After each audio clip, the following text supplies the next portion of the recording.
Just বাড়ি ফিরেছি, কারণ কি সারাদিনে একদম টাইম পাইনি। কারণ যতই শনিবার হোক কাজের চাপ তো থাকেই, আর শনিবার তো আমার মনে হয় বেশি চাপ থাকে। তো আজ একদমই বেরোনোরও সময় পাইনি, আর এও হয়নি। তো অলরেডি প্রায় বাড়িতে ঢুকবো, আর লাঞ্চও তাড়াতাড়ি করে করেছি, কারণ আমাদের যেহেতু সমস্ত কিছুর এত মেনটেনের ব্যাপার থাকে, প্রচণ্ড চাপ হয়ে যায়। তো চলো বাড়ি ঢুকি। ইভেন আমি কালকের ইউটিউবে ব্লগটা পর্যন্ত আপলোড করতে পারিনি।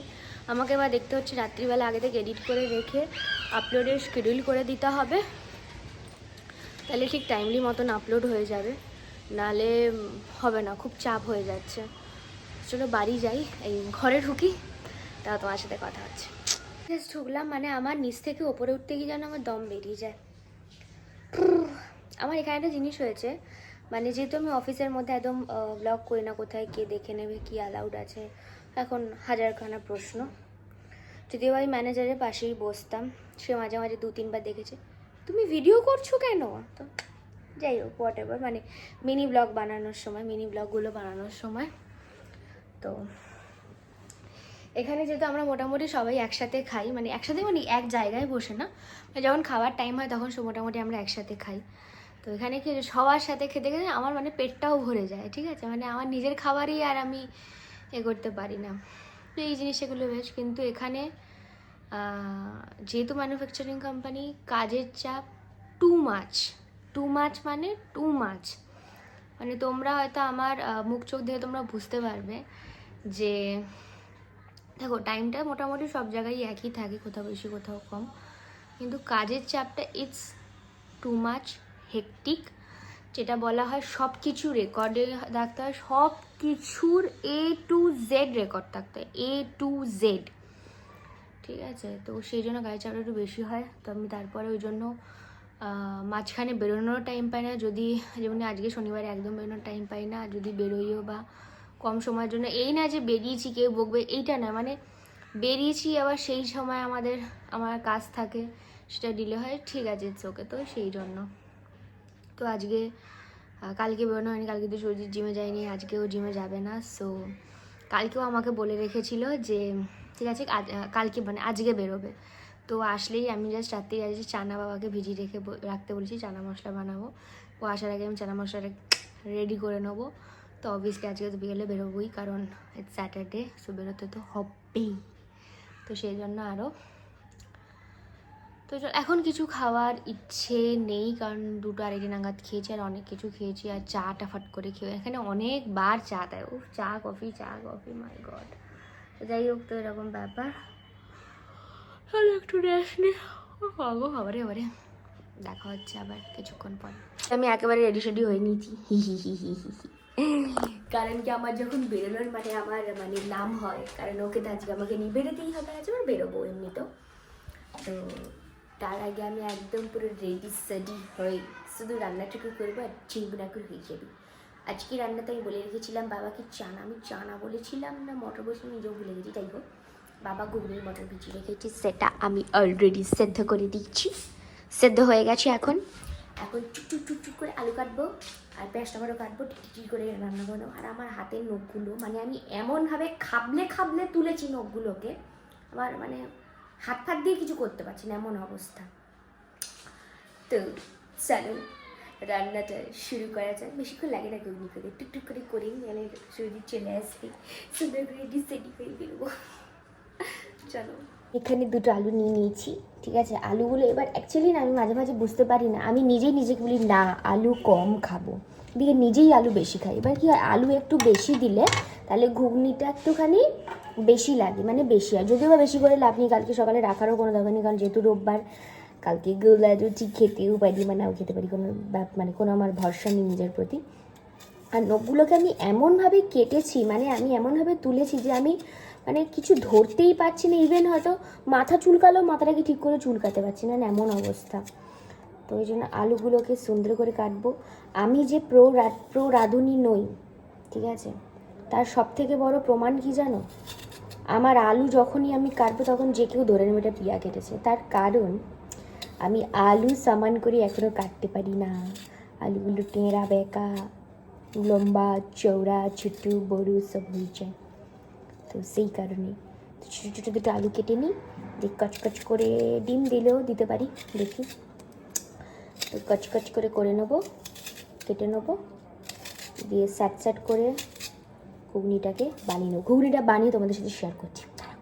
রেডি হয়ে গিয়ে সো আমার তো অলরেডি রান্না বান্না কমপ্লিট হয়ে গেছে।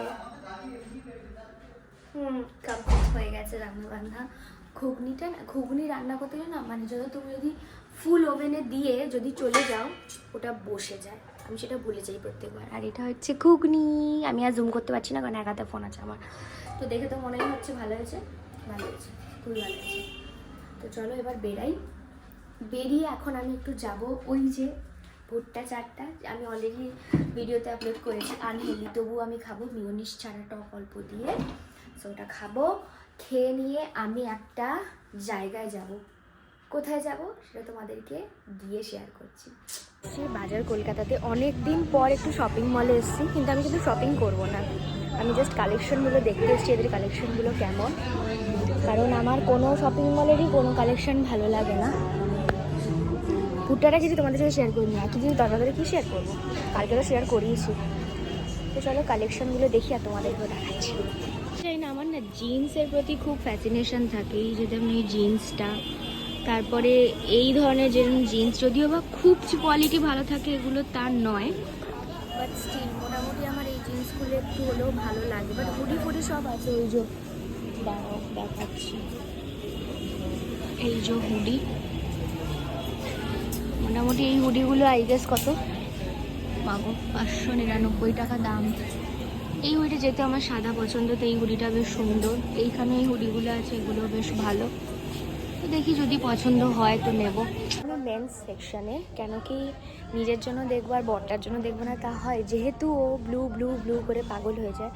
এখানে একটা ব্লু হুডি দেখেছি, এই যে জানি না কত দাম, ট্যাগের ছাতা মাথা কিছু দেখতে পাচ্ছি না, বাট এটা খুব পাতলা, এটা প্রচণ্ড পরিমাণে পাতলা। আমার যেহেতু সাদা পছন্দ, তাই সাদাও দেখছি না, সাদাটাও মনে হয় না খুব একটা পছন্দ হবে। এই যে সাদাটা, বাকি সেরকম ছেলেদের কালেকশন খুব একটা নেই। পাতলা পাতলা কেন ভাই, এই ঠান্ডাতে ভালো লাগে না। যে বন্যা আসছে, এদের সেকশানে কিছু ডিফাইন করা খুব চাপের। তো আমি এখন নিচে নেমে যাচ্ছি, মেয়েদের সেকশনে যাচ্ছি, দেখি পছন্দ করি কিছু পছন্দ করি। এই হুডিটা আমার বেশ চোখে লেগেছে, এটা একটু অফ হোয়াইট কালারের, জানি না ক্যামেরাতে কেমন আসছে। আর এইটা বেশ ভালো লেগেছে, তো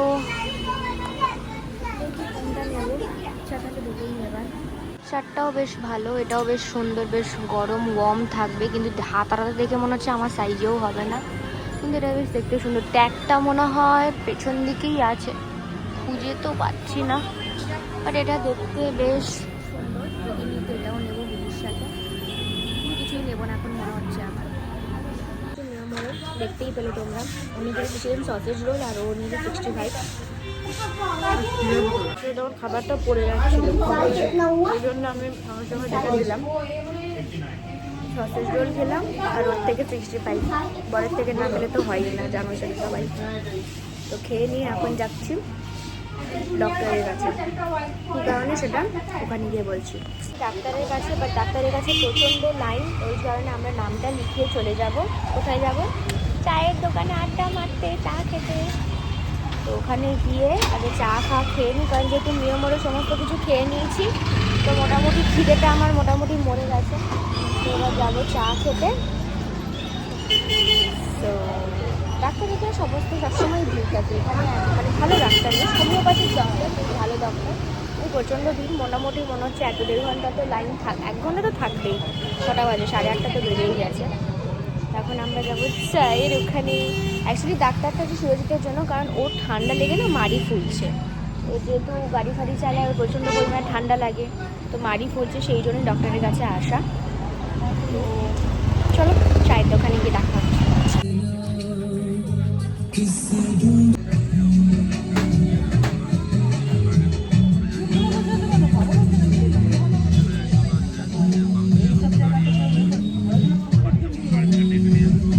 কি হয় প্রত্যেক দিন ডিনার ফিনার সমস্ত কিছু কমপ্লিট, তোমরা তো দেখলেই আমি চায়ের আড্ডায় গেছিলাম, প্রায় অনেকটাই ফাঁকা হয়েছে, রাত্রির 11:30 সময় কে চা খেতে যায় ভাই। কিন্তু ওই যে বরকে একবার বলেছি যে চা খেতে যাব, মানে আমি একটা জিনিস ভাবলাম, মা বাবা ঠাম্মা দাদু এদের পরে একমাত্র তোমার বর বা তোমার বউই থাকবে যে তোমার ইচ্ছেগুলোর দাম দেবে, যে তোমার ইচ্ছেগুলোকে ভালোবাসবে।